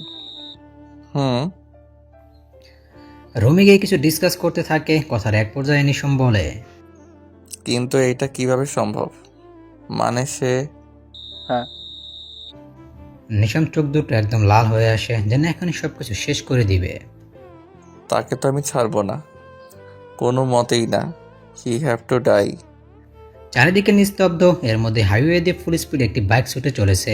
স্পিড প্রায় 120-এর কাছাকাছি। একদম প্রফেশনাল বাইকারদের মতো বাইক চালাচ্ছে। সে আর কেউ নয় বরং নিশাম। এমন নিস্তব্ধতা রাতে খালি হাইওয়েতে বাইক চালানোর মজাই আলাদা, তাই সে সেই মজাটি উপভোগ করছে। কিছু দূর যেতেই তার সাথে আরেকটি বাইক যোগ হয়। নিশাম পাশ ফিরে দেখে একজন বাইকার, হেলমেট পরা, তাই মুখ বোঝা যাচ্ছে না। পরনে ব্ল্যাক টি শার্ট আর রেড জ্যাকেট অ্যান্ড জিন্স। বাইকারটি নিশামের সাথে কম্পিটিশন করার চেষ্টা করছে। তা দেখে নিশামের মুখে এক চিল্লিক হাসি ফুটে ওঠে। সে তার বাইকের স্পিড আরও বাড়িয়ে দেয়। সাথে পাশে থাকা বাইকারটিও। দুজন বাতাসের বেগে ছুটে চলেছে, কেউ কারো থেকে কম নয়। এক পর্যায়ে পাশে থাকা বাইকটি নিশামকে ক্রস করে ডান দিকে চলে যায়। নিশাম বাইকটা থামিয়ে বলে, হু দ্য হেল ওয়াজ হি? যে কিনা নিশমকে হারিয়ে গেল। নো নিশম, তুই হারতে পারিস না, তুই হারা শিখিসনি। You have to win. এই বলে নিশাম ফুল স্পিডে বাইক চালানো স্টার্ট করে, বাট ওর বাইকটাকে আর পায় না। নিশাম যখন সে বাইকারকে খুঁজছে তখন নিশামের ফোনে ফোন আসে। নিশাম বাইক থামিয়ে ফোন বের করে দেখে রাহুল সাহেব। নিশাম ফোন পিক করে কি যেন বলে আর মোবাইল রেখে আবারও বাইক চালু করে। এক গোডাউনের ভিতরে রাহুল সাহেব আর নিশাম দাঁড়িয়ে আছে, কারো ওয়েট করছে তারা। তখনই তাদের কানে একটা বাইকের আওয়াজ কানে আসলো। রাহুল সাহেব আর নিশাম পেছন ঘুরে দেখে একজন হেলমেট পরা লোক তাদের দিকে এগিয়ে আসছে। নিশাম ভালোভাবে খেয়াল করে দেখলো এই সেই ব্যক্তি যে কিনা নিশামকে বাইক রেসে হারিয়েছিল। নিশাম তাকে কিছু বলতে যাবে তার আগে রাহুল সাহেব বলে ওঠেন, নিশম, এই হচ্ছে সে স্পেশাল মানুষ যার সাথে আমি তোমার দেখা করতে চেয়েছিলাম। সে এখন থেকে আমার জায়গায় তোমার সাথে কাজ করবে, আমি থাকবো, বাট শুধু তোমার গাইড করব। মেইন কাজ তোমাদের দুজনকে একসাথে মিলেই করতে হবে। বাট সে কে? আর এইভাবে আমাদের কাজের সাথে একজন অপরিচিত কাউকে সামিল করা কি ঠিক? আমি এই কাজে বাহির কাউকে সামিল করতে পারবো না, সরি। সে অচেনা নয়, বরং আমাদের পরিচিত। আর ও যে কি তা তুমি এখনো জানো না, তাই এমন বলছো। Who the hell is he? এইবার তো নিজের চেহারা প্রদর্শন করো। নিশাম সে বাইকারের দিকে তাকায়। সে বাইকারটি নিজের হেলমেট খোলে। হেলমেট খোলার সাথে সাথে তার ঝুটি করা চুলগুলো বেরিয়ে আসে আর মুখে এক বাঁকা হাসি। নিশাম সামনে থাকা ব্যক্তিটিকে দেখে হা করে তাকিয়ে থাকে, কেননা সামনে থাকা ব্যক্তিটি আর কেউ না বরং তান্নাস নিজেই। নিশাম তান্নাসকে দেখে রাহুল সাহেবকে বলে, এইসব কি আঙ্কেল? ও এইখানে কি করছে? আর ওর মতো বাচ্চা মেয়ে কি বা কেন এইখানে আনছেন? Mind your own business. আমি কে আর এইখানে কেন তার কৈফিয়ত আমি আপনাকে দিতে বাধ্য নই। অ্যান্ড পপসি, তুমি আমাকে কার সাথে কাজ করতে বলছো যার নাকি আমার সাথে কোনো মিলই নেই? সে কই আর আমি কই? Yes, you are right. আমি কই আর তুমি কই? তুমি শুধু নর্মাল একজন ডাক্তার আর আমি মাফিয়া ওয়ার্ল্ডের কিং, তা এনকে। তোমার সাথে আমার কোনোভাবেই যায় না। ইউ চুপ, একদম চুপ। কি বাচ্চাদের মতো শুরু করছো? আমি ভালো মতো জানি কে কেমন। আর নিশম, তুমি হয়তো জানো না ওকে। শি ইজ টিয়ার, the youngest lady mafia of world. What? এটা কিভাবে সম্ভব? টিয়ার তো হ্যাঁ জানি, সকলের মতে টিয়ার দুবাইতে থাকে, বাট সেটা শুধু লোক জানার জন্য, আর কিছুই না। আমি মানি না ও টিয়ার। ওর মধ্যে মাফিয়া টাইপ কোনো কোয়ালিটি নেই। কে জানে গানও চালাতে পারে কিনা। আমার অ্যাবিলিটির উপর ডাউট করে একদম ভালো করেননি মিস্টার খান। নাও জাস্ট সি। এই বলেই তান্নাস নাহিদকে ফোন করে। একটু পর নাহিদ এসে হাজির হয়। তান্নাস নাহিদকে কি যেন বুঝিয়ে দেয় আর নাহিদ চলে যায়। কিছুক্ষণের মধ্যে নাহিদ শুটিং বোর্ড আর দুইটা গান একটা কালো ফিতা নিয়ে হাজির হয়। তান্নাস কালো ফিতা নিয়ে নিজের চোখ বাঁধে আর দুই হাতে দুই গান নেয়, তারপর ধামধাম করে 6টা গুলি চালিয়ে দেয়। নিশাম অবাক হতে শুটিং বোর্ডে তাকিয়ে আছে, কেননা নিশানা একদম পারফেক্ট, 6টা গুলি একদম ঠিক জায়গায় লেগেছে। Nahid, give me the knife. Nahid গানগুলো সরিয়ে নিয়ে তান্নাজের হাতে কিছু ধারালো ছুরি দিয়ে যায়। তান্নাজের চোখ এখনো কালো ফিতে দিয়ে বাঁধা। তান্নাজ এবার পিছিয়ে ঘুরে দাঁড়িয়ে যায়, তারপর উল্টো হয়ে ছুরি চালানো শুরু করে। এইবারও নিশানা একদম পারফেক্ট। তান্নাজ এবার নিজের চোখের বাঁধন খুলে নিশামের সামনে গিয়ে বলে, আমি কি কি করতে পারি তা হয়তো নিশ্চয়ই এতক্ষণে বুঝে গেছেন। সো নেক্সট টাইম আমাকে ভুলেও আন্ডার এস্টিমেট করার ট্রাই করবেন না, আন্ডারস্ট্যান্ড? চুটকি বাজিয়ে নিশামের দিকে আঙুল তুলে বলে। You better understand. নিশাম হা হয়ে তান্নাজকে দেখছে। তুমি দেখছি গিরগিটির থেকে জলদি রং পাল্টাও। ঠিকই শুনেছিলাম, টিয়ার ইজ এ মিস্টারি। আজ দেখেও নিলাম তুমি আসলে একটা mystery. But I like your অ্যাটিচিউড। এই বয়সে এত উন্নতি। এই প্রথম কেউ এনকের সাথে চোখের উপর চোখ রেখে কথা বলেছে। আমাকে চ্যালেঞ্জ করার সাহস দেখেছে। ইমপ্রেসিভ, বাট মিস টিয়ার, ইউ ডোন্ট নো এনকে কী জিনিস। আমাকে হার মানানো এত সহজ না, বুঝলে? Whatever. ভুলে যেও না তোমাদের দুজনকে একসাথেই কাজ করতে হবে, তাই একে অপরের সাথে কম্পিটিশন না করে নিজের মধ্যে আন্ডারস্ট্যান্ডিং বাড়াও। এতে আমাদের কাজে আসবে আর আমরা আমাদের লক্ষ্যে আরও তাড়াতাড়ি পৌঁছে দিতে পারবো। তান্নাজ আর নিশাম একসাথেই বলে ওঠে। ইয়া। এবার আসেন নিশাম আর রাহুল সাহেবের করা কিভাবে এই কাজে তারা যুক্ত হলো। নিশাম যখন রাহুল সাহেবকে বাঁচায় তখন তাদের মধ্যে অনেক ভালো সম্পর্ক গড়ে ওঠে। একসময় তারা দুজন নিজের কাজ করতে গিয়ে জানতে পারে যে দুজনে মাফিয়া অর্ডের সাথে জড়িত আর দুজনেরই দুশ্মন একই ব্যক্তি। সেই থেকে তারা মাফিয়া অর্ডও একসাথে কাজ করা শুরু করে আর খুব ভালো পার্টনারও হয়ে যায়। রাহুল সাহেব নিজের ব্যাগ থেকে কিছু কাগজপত্র আর কিছু ছবি বের করে বলে, এইখানে সেই ব্যক্তির সব ইনফরমেশন আছে, সে কোথায় বা এখন কি করে, তার রেঞ্জ কতটুকু, আর তার সাথে কে কে সামিল, আর তার সকল কালো ব্যবসার রেকর্ডও আছে এতে। আর এই হলো তার ছবি। টেবিলে একটি ছবি রেখে ছবিটি দেখার সাথে সাথে তান্নাজ আর নিশামের চোয়াল শক্ত হয়ে যায়, চোখগুলো একদম টকটকে লাল, মুখে এক হিংস্র ভাব। দুজনে একসাথে বলে ওঠে, হাবিব আলমগীর। ইয়া, সে এখন ইতালিতে আছে আর সেখান থেকে তার সব কিছু সামলাচ্ছে। শুনতে পাওয়া গেছে যে সে নাকি বাংলাদেশে অনেক বড় একটা প্রজেক্ট করতে যাচ্ছে। এই প্রজেক্টটা নাকি অনেক বড়, এতে নাকি তার কোটি কোটি লাভ হবে। যদি আমরা কোনোভাবে এই প্রজেক্টে বাধা দিতে পারি তাহলে হাবিবকে স্বয়ং নিজেই বাংলাদেশে আসতে হবে আর সব সামাল দিতে হবে, তা না হলে ওর কোটি কোটি টাকার লস হয়ে যাবে। বাট প্রজেক্টটা কি? মানুষ পাচার। সে আমাদের দেশ থেকে প্রায় 5,000 মানুষকে অন্য দেশে গোলাম হিসেবে পাচার করতে চলেছে। ঠিক তাই। আর কিভাবে কি করতে হবে তাহলে তা শোনো। বেশ কিছুক্ষণ পর হোয়াট এ প্ল্যান পপসি, you are just damn good. এখন হাবিব আলমগীরকে আমার কাছ থেকে কেউ বাঁচতে পারবে না। He has to die. You are wrong. তাকে আমাদের হাত থেকে কেউ বাঁচাতে পারবে না, কেননা সে আমারও শিকার। ঠিক আছে। নিশম হাত বাড়িয়ে বলে, পার্টনার। তান্নাজও হাত মিলিয়ে বলে, পার্টনার। দেখতে দেখতে 1 সপ্তাহ কেটে যাচ্ছে। পরশুর মধ্যে হাবিব আলমগীরের লোকেরা 5,000 লোক একত্রিত করবে। তাদের ভালো মতো চেক করে গোডাউনে শিফট করা হবে। এর 3 দিন পরে তাদের জাহাজে শিফট করে সমুদ্রের পথ দিয়ে বাইরে পাঠিয়ে দেওয়া হবে। নিশাম আর তান্নাজকে যা করার কাল পরশুর মধ্যেই করতে হবে। একে তো এতগুলো মানুষকে পাচার হতে রক্ষা করতে হবে, দ্বিতীয়ত হাবিব আলমগীরকে বাংলাদেশে আনতে হলে তার প্রজেক্টে বাধা যে করেই হোক দিতেই হবে। এইটাই একমাত্র সুবর্ণ সুযোগ তাকে হাতের নাগালে ধরার, আর এই সুযোগ নিশাম আর তান্নাজ কোনো মতে হাতছাড়া করতে পারবে না। তাদের নিজের জানার বিনিময়েও হাবিব আলমগীরকে চাই। সেদিনের পর থেকে নিশাম আর তান্নাজ মধ্যে এক বন্ধুত্বের সৃষ্টি হয়। যেহেতু একসাথে কাজ করতেই হবে, তারা ঝগড়া করে কেন থাকবে? বন্ধুর মধ্যে হয়ে থাকুক না। প্রথম দিকে একটু আত্র ঝগড়া হলো, পরবর্তীতে তাদের আচার-আচরণ, চয়েস, চালচলন সব একে একে মিলে যায়, যার ফলে দুজনের মধ্যে খুব জলদি বন্ধুত্ব হয়ে যায়, বেশ ভাব জমে যায় তাদের মধ্যে। এখন তারা নিজেদের পুরোপুরিভাবে প্রিপেয়ার করছে শত্রুদের সাথে লড়াই করার জন্য। রাহুল সাহেবও তাদের সহযোগিতা করছেন। কালকে তারা সে গোডাউনে অ্যাটাক করবে এবং সে সকল মানুষদেরকে বাঁচাবে। রাতের বেলা তান্নাজ ছাদে হাঁটাহাঁটি করছে আর ক্যাডবেরি ডেইরি মিল্ক সিল খাচ্ছে। তান্নাজের যখন অনেক টেনশন হয় তখন তান্নাজ এইভাবে হাঁটাহাঁটি করে আর চকলেট খায়। তান্নাজ আজ অনেক টেনশনে আছে। সে পারবে তো এই মানুষগুলোকে বাঁচাতে, পারবে তো হাবিব আলমগীরকে শাস্তি দিতে, নিজের প্রতিশোধ পূরণ করতে। তান্নাজ এসব ভাবতে ভাবতে অন্যমনস্ক হয়ে যায় আর একদম ছাদের কিনারে চলে যায়।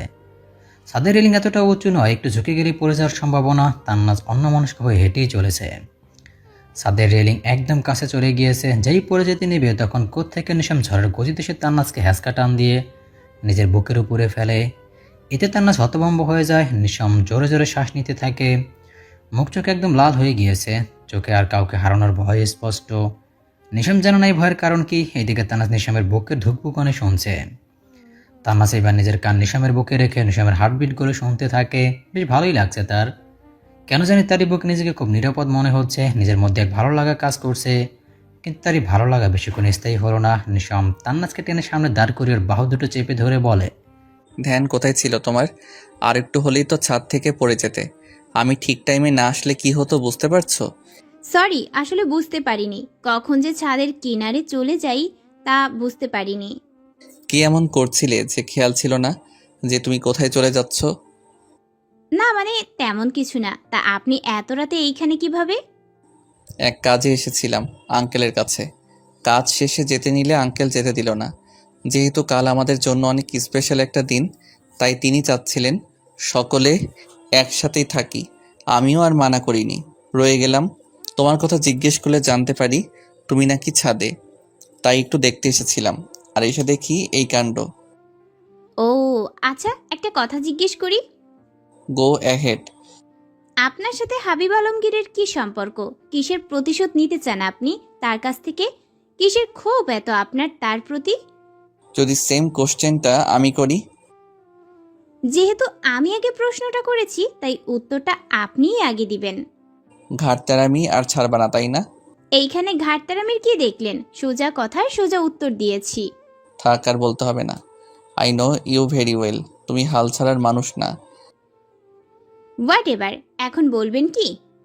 নিশাম এক দীর্ঘশ্বাস নিয়ে বলা শুরু করে, হাবিব আলমগীর আমার বাবা। What the hell? বাবা মানে? ওয়েট ওয়েট, আপনি কি তাহলে তারই ছেলে? যদি বলি আনফর্চুনেটলি ইয়েস, বায়োলজিক্যালি না হলেও সমাজের চোখে সে আমার বাবা। What do you mean by that? মানে খুব সোজা, she is my step father. You mean সৎ বাবা? হ্যাঁ। আমায় সব খুলে বলবেন একটু? সব কেমন যেন এক গোলক ধাঁধা লাগছে আমার কাছে। নিশাম এক দীর্ঘশ্বাস নিয়ে আকাশের পানে তাকিয়ে বলে, আমার বয়স যখন 7 বছর তখন আমার বাবা একটা কার অ্যাক্সিডেন্টে মারা যায়। আমার বাবা ছিলেন তখনকার একজন সেরা অর্গানাইজার। বিভিন্ন শো অ্যান্ড ফাংশন তিনি অর্গানাইজ করতেন। বেশ নাম ডাক ছিল তার। টাকা পয়সার কমতি ছিল না, তাই ছোট থেকে যা চাইতাম তাই পেতাম। একমাত্র ছেলে বলে কথা ছিল। বাবা মা আমাকে অনেক বেশি ভালোবাসতেন, সব সময় আমায় আগলিয়ে রাখতেন। কিন্তু বাবা মারা যাওয়ার পর সব কিছু কেমন যেন উলটপালট হয়ে গেল। বাবা যাওয়ার পর মা ভেঙে পড়ে, কিন্তু একসময় আমার জন্য শক্ত হয়ে দাঁড়ান। বাবার কোম্পানিটি নিজেই দেখাশোনা করেন, কিন্তু তাতে তাকে অনেক কটু কথা শুনতে হতো। একসময় তার পরিবার তাকে দ্বিতীয় বিয়ের জন্য চাপ দিতে থাকে। মা প্রথমে মানা করলেও পরবর্তীতে আমার কথা ভেবে রাজি হতে চান আর আমাদের কোম্পানির ম্যানেজারকে বিয়ে করেন। সে বরং আর কেউ নয়, বরং হাবিব আলমগীর নিজেই। তখন আমার বয়স 8-এ পড়ে মাত্র। বিয়ের 2 মাস ভালোই ছিল সে, কিন্তু এরপরে তার আসল রূপ বেরিয়ে আসে। সে রাতে নেশা করে এসে মাকে পিটাতো। তখন মাঝরাতে মায়ের চিৎকার শুনে উঠে যেতাম আর দরজার ফাঁক দিয়ে দেখতাম যে সে আমার মাকে মারছে, কিন্তু কিছু বলতে পারতাম না, ছোট ছিলাম বলে। মাও কিছু বলতেন না, ভাবতেন একসময় সব ঠিক হয়েই যাবে। কিন্তু দিন দিন আরও খারাপের দিকে যাচ্ছিল। একদিন তো তিনি বাসায় পর নারীকে নিয়ে আসেন। যা আমার সহ্য করতে পারেনি। ওই নারীকে ধাক্কা মেরে বের করে দেয়। তাতে হাবিব আলমগীর রেগে যায় আর মাকে বেল্ট দিয়ে অনেক মারে আর বলে সে নাকি আমার মাকে শুধু টাকার জন্য বিয়ে করেছে আর আমাদের প্রতি কোনো ইন্টারেস্ট নেই। তিনি এই বলে মাকে মারতে মারতে রক্তাক্ত করে ফেলে। আমি গিয়ে তখন তার পায়ে পড়ি আর বলি আমার মাকে ছেড়ে দিতে, কিন্তু তিনি দেননি, বরং আমায় ধাক্কা দিয়ে ফেলে দেয়, যার ফলে আমি দেয়ালের সাথে অনেক জোরে আঘাত পাই। আমার মাথা দিয়ে রক্ত ঝরছিল। মা আমার নাম ধরে তখন চিৎকার দেয়, আমার কাছে আসতে চায়, কিন্তু দেয় না, বরং আরও মারতে থাকে। আমি আবছা চোখে তার দিকে তাকিয়ে দেখি হাবিব আলমগীর আমার মায়ের পেটে ছুরি ঢুকিয়ে দেয়। তখন আমি মা বলে এক চিৎকার দিয়ে জ্ঞান হারাই। এই বলে নিশাম কাঁদতে শুরু করে। ওর চোখ দিয়ে অনবরত পানি গড়িয়ে চলেছে। ছেলেরা নাকি সহজে কাঁদে না, যখন তাদের মধ্যে থাকা কষ্টগুলো মেঘের সমতুল্য হয়ে যায়, কোনো বাধা মানতে পারে না, তখনই নাকি তারা তাদের কষ্ট একেবারেই বিসর্জন দেওয়ার জন্য একবার হলেও মন খুলে কাঁদে। জাজ নিশামের বেলায় হচ্ছে। নিশামের চোখে পানি দেখে তান্নাজের চোখেও পানি চলে এসেছে, কিন্তু নিজেকে সামলিয়ে বলে, তারপর যখন জ্ঞান ফিরে আমি তখন মা মা করে চিৎকার করে উঠি। আমার পাশের বাসার আন্টি ছিল, সে আমায় শান্ত করতে থাকে, কিন্তু আমি তখনও মা মা করেই চলেছিলাম। তা দেখে তিনি আমায় একটা কবরের সামনে নিয়ে যায় আর বলে এইখানেই নাকি আমার মা শুয়ে আছে। কাল নাকি আমাদের বাসায় ডাকাত পড়েছিল, ডাকাতরা সব নিয়ে যেতে নিলে নাকি মা বাধা দেয় আর তারা মাকে মেরে ফেলে, আমাকেও নাকি আঘাত করে। তখন বাবা বাসায় ছিল না। বাবা যখন বাসায় আসে তখন এসব দেখে নাকি পাড়া প্রতিবেশীদের ডেকে আনে। আমার যখন জ্ঞান ছিল না তখন নাকি মার জানাজা গিয়ে কাফনের কাজ শেষ করে দেওয়া হয়। হাবিব আলমগীর যে সবাইকে মিথ্যা বলেছে তা আমার বুঝতে দেরি নেই। সে যে খুব স্মার্টলি চাল চেলেছে, কিন্তু আমার তখন কোনো কিছুর হুঁশ ছিল না। আমি তখন মা মা বলে চিৎকার করছিলাম। তখন কোথা থেকে হাবিব আলমগীর এসে আমায় টেনে হিঁচড়ে বাসায় নিয়ে আসে আর রুমে বন্দি করে দেয়। তখন অনেক মিনতি করে বলেছিলাম আমাকে মার কাছে যেতে দিতে, কিন্তু দেয়নি। প্রায় 3 দিন সেই রুমে বন্দি ছিলাম, কোনো খাওয়া পানি পর্যন্ত দেওয়া হয়নি আমায়। প্রায় 4 দিনের দিন হাবিব আলমগীর রুমে এসে আমায় রুম থেকে বের করে আনেন আর কোথায় যেন নিয়ে যায়। আমি তখন অনেক দুর্বল ছিলাম, তাই কিছু বলতে পারিনি। সে আমায় কোনো এক বস্তির মতো জায়গায় এনে একটা রুমের ভিতর আমায় নিয়ে একজনের কাছে দিয়ে দেন। তখন তিনি আমায় ভালো মতো দেখে হাবিব আলমগীরকে মোটা মোটা 3টা টাকার বান্ডিল ধরিয়ে দেন আর সে সেই টাকাগুলো দিয়ে দাঁত কেলিয়ে চলে যায়। আমি পিছন থেকে ডাকলেও পিছে ফিরে তাকায়নি সে। সেই দিন না বুঝলেও এখন বুঝি তিনি আমায় তাদের কাছে বেচে দিয়ে চলে গিয়েছিলেন। সেই লোকগুলো আমায় পরে বিদেশে পাচার করে দেয়। সেখানে আমায় অনেক টর্চার সহ্য করতে হয়। কাজ করতে না পারলে প্রতিদিন মার খেতে হতো। এমনও অনেক দিন গেছে যে আমি না খেয়েছিলাম, কিন্তু দেখার মতো কেউ ছিল না। এক সময় আমি এসব সহ্য করতে না পেরে পালিয়ে যাই। কোথায় যাচ্ছিলাম জানি না, কোথায় ছিলাম তাও জানতাম না, শুধু পালিয়ে যেতে চেয়েছিলাম। রাস্তা দিয়ে হাঁটছিলাম, এখন এক গাড়ি এসে আমায় ধাক্কা দেয় আর আমার অ্যাক্সিডেন্ট হয়। চোখ খুলে যখন দেখি তখন আমি নিজেকে একটা হাসপাতালে আবিষ্কার করি, আর পাশেই ছিলেন এক বয়স্ক লোক। পরে জানতে পারি তার গাড়ির সাথেই আমি ধাক্কা খাই। তিনি আমার নাম আর ঠিকানা জানতে চাইলেন। তখন আমি আমার নাম তো ঠিকই বলতে পারি, কিন্তু ঠিকানা বলতে পারি না। তিনি পরবর্তীতে জানতে চাইলেন যে আমি মাঝ রাস্তায় কী করছিলাম। তখন আমি তাকে শুরু থেকে সব খুলে বলি। তিনি সব শুনে আমাকে তার সাথে নিয়ে নেন আর আমায় তার সাথে রেখে দেন। তার আপন বলতে কেউ ছিল না। তিনি ছিলেন একজন মাফিয়া। গত বছর তার দুশমনরা নাকি তার অনুপস্থিতিতে তার পরিবারকে মেরে ফেলে। সেই থেকে তিনি একা। তিনি আমায় তার সাথে মাফিয়ার কাজে যুক্ত করে ফেলেন। সেই থেকে আমি এই মাফিয়া ওয়ার্ল্ডের সাথে যুক্ত, আর আজ আমি এই মাফিয়া ওয়ার্ল্ডের কিং। জানো, যখন কিছুটা বুঝতে শিখি তখন থেকে আমি হাবিব আলমগীরকে ঘৃণা করা শুরু করি। প্রতিশোধের আগুন দাও দাও করে জ্বলতে থাকে আমার মধ্যে। তাকে মারার জন্য মরিয়া হয়ে পড়ি আমি, কিন্তু তিনি নাকি এরই মধ্যে আন্ডারগ্রাউন্ড হয়ে যান। সে কোথায় কি করে কেউ জানতো না। তাকে এত বছর ধরে খুঁজেই বেরিয়েছি। আমি তখনই শপথ নেই, যদি হাবিব আলমগীরের মৃত্যু কারোর হাতে লেখা থাকে তাহলে তা শুধু আমার হাতে আর কারোর না। আর আজকে তাকে ধরার এত বড় একটা সুযোগ পেয়েছি, তাকেও আমি ভয়াবহ থেকে ভয়াবহ মৃত্যু দিব। তান্নাজ সব শুনে স্তব্ধ হয়ে যায়। মানুষ এতটা খারাপ কি করে হতে পারে? তান্নাজ তো এতদিন ভেবেছিল তার সাথে যা হয়েছে তার থেকে খারাপ আর কারোর সাথে হতেই পারে না। সে যে কষ্ট ভোগ করছে তাকেও করতেই পারে না, কিন্তু না, তার থেকেও যে দ্বিগুণ কষ্ট এই ব্যক্তিটা পেয়েছে। তান্নাজ বুঝতেছে না সে কি বলবে, কিভাবে সান্ত্বনা দেবে নিশামকে। নিজের মুখের ভাষা হারিয়ে ফেলেছে সে, কিন্তু তাও তান্নাজ নিজেকে শক্ত করে যেই না কিছু বলতে যাবে তখনই নিশাম বলে ওঠে, অনেক রাত হয়ে গিয়েছে, যাও গিয়ে শুয়ে পড়ো। কালকে কিন্তু অনেক গুরুত্বপূর্ণ দিন আমাদের জন্য, কোনো কিছুতেই ভুল করা যাবে না। সেজন্য অনেক এনার্জি লাগবে, তাই যাও এখন ঘুমিয়ে পড়ো, যাও। তান্নাজ বুঝতে পারে নিশাম এখন একা থাকতে চাচ্ছে, তাই তাকে তাড়িয়ে দেওয়ার জন্য এসব বলছে। তান্নাজ কিছু না বলে চুপচাপ চলে যায়, আর নিশাম সে আকাশের দিকেই তাকিয়ে থাকে। চোখের কোণ বেয়ে কয়েক ফোঁটা নোনা জল গড়িয়ে পড়ে। আজই সেই 5,000 মানুষদের একত্রে করা হবে। রাত 9টা নাগাদ তাদের গোডাউনে আনা হবে। তান্নাজ আর নিশাম ফুল প্রিপারেশন নিচ্ছে, নিজেদের গ্রুপ রেডি করে ফেলেছে। এখন শুধু রাত হওয়ার অপেক্ষা। রাত 8:30 বাজে। নিশাম আর তান্নাজ দূরে একটা গাড়িতে বসে আছে, চারিদিকে তাদের লোক সেট করা। 5,000 জনকে এখানে আনলেই তারা সুযোগ বুঝে কাজ করে তাদের আস্তে আস্তে সরিয়ে নিয়ে যাবে। প্রায় বেশ কিছুক্ষণ যাওয়ার পর বড় বড় 4টা ট্রাক গোডাউনে আনা হয়। এতে আপাতত 2,500 মানুষ আছে। আগে তাদের চেক করা হবে, তারপর তাদের এইখান থেকে অন্য গোডাউনে শিফট করা হবে। পরবর্তীতে বাকি 2,500কে আনা হবে। নিশাম আর তান্নাজের হাতে গান রেডি করে ধীর পায়ে সেই দিকে এগিয়ে যায়, নিজের পজিশনের মতো দাঁড়িয়ে যায়। বাকি সকলকে ইশারা করতে তারাও পজিশন নিয়ে নেয়। এক এক করে মানুষ নামানো হচ্ছে। এরই মধ্যে নিশাম আর তান্নাজের লোক কাজে লেগে গিয়েছে। তারা এক এক করে হাবিব আলমগীরের লোকদের সরিয়ে দিচ্ছে, কিন্তু এর মাঝে হাবিব আলমগীরের লোকগুলো দেখে ফেলে আর ফায়ার শুরু করে। এবার নিশাম তান্নাজও বেরিয়ে এসে ফায়ারিং শুরু করে দেয়। নিশামর কিছু লোকদের ইশারা করতে তারা ট্র্যাক ড্রাইভারকে টেনে বের করে আনে এবং 3টা ট্র্যাক নিজেদের আয়ত্তে নিয়ে গোডাউন থেকে বের হয়ে যায়।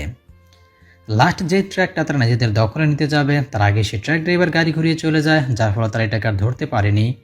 এদিকে নিশাম আর তান্নাজ প্রায় সকলকে মেরে ফেলেছে। নিশাম আর তান্নাজের লোক হঠাৎ ফায়ারিং করা তারা তাদের সাথে পেরে ওঠেনি। বাকি যারা ছিল তারা যান বাঁচিয়েই পালিয়েছে।